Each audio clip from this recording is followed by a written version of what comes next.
주님이 오늘 우리에게 주신 말씀은 사도행전 22장 12절부터 16절 말씀입니다. 율법에 따라 경건한 사람으로 거기 사는 모든 유대인들에게 칭찬을 듣는 아나니아라 하는 이가 내게 와 곁에 서서 말하되, 형제 사울아 다시 보라 하거늘 즉시 그를 쳐다보았노라.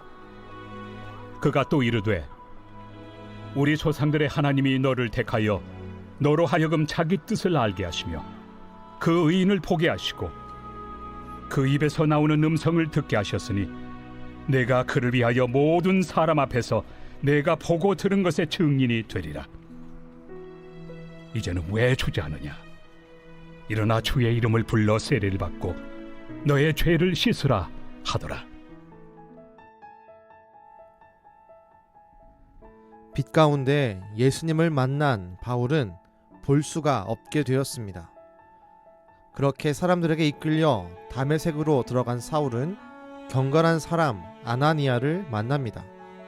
바울이 눈이 먼 상태로 사람들에게 이끌려 다메섹으로 들어올 때 주님은 아나니아를 준비시키셨습니다. 하나님은 아나니아를 통해 바울에게 분명한 메시지를 전해 주셨습니다. 바울이 예수님의 증인이 될 것이라는 분명한 하나님의 뜻이었습니다. 바울의 간증 속에서 우리는 아나니아라고 하는 신실한 믿음의 사람을 만날 수 있습니다. 사실 아나니아 입장에서 보면 바울은 가까이 하기 싫은 사람입니다.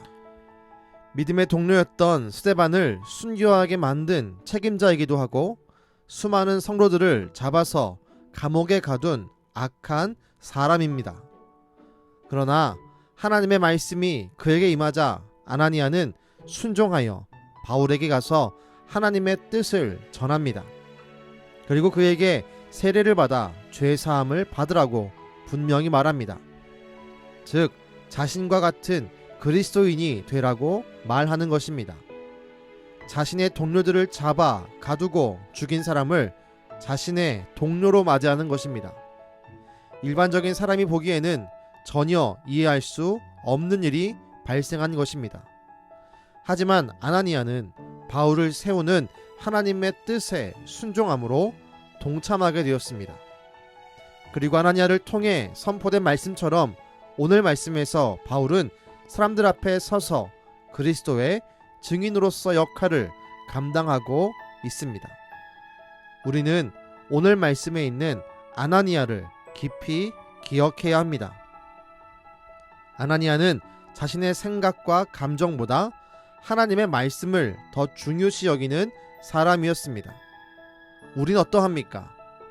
우린 내 생각과 감정 그리고 하나님의 말씀 중에 무엇을 더 중요시 여기고 있습니까? 우린 과연 하나님의 말씀 때문에 내 생각과 감정을 제어할 수 있습니까? 아나니아는 하나님의 말씀을 생각과 감정보다 앞세웠기에 바울을 세우는 하나님의 뜻에 동참할 수 있게 되었습니다.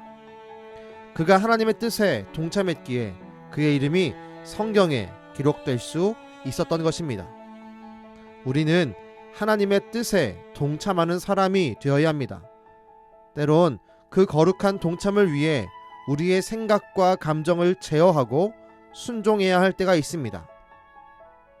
오늘 하루 우리에게 있는 생각과 감정보다 하나님의 말씀을 중요시 여김으로 순종하여 하나님의 일에 동참합시다. 성경에 기록된 아나니아처럼 우리도 하나님의 기억에 영원히 기억되는 믿음의 사람으로 살아봅시다.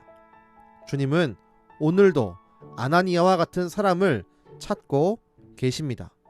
기도하겠습니다. 주님, 바울이 다메섹에 들어갈 때 주님께서 아나니아를 준비시킨 줄로 분명히 믿습니다. 아나니아는 바울을 세우려 하시는 하나님의 계획에 동참하기 위해 자신의 생각과 감정을 절제했습니다. 주님, 그 모습이 오늘날 우리에게도 필요합니다. 나의 생각과 감정을 앞세우기보단 주의 말씀을 따라갈 수 있게 하시고 그 말씀에 순종함으로 때론 내 생각과 때론 내 감정을 절제할 수 있는 하나님의 은혜를 허락하여 주옵소서. 지금도 그와 같은 자를 찾고 계시는 예수님의 이름으로 기도드렸습니다. 아멘.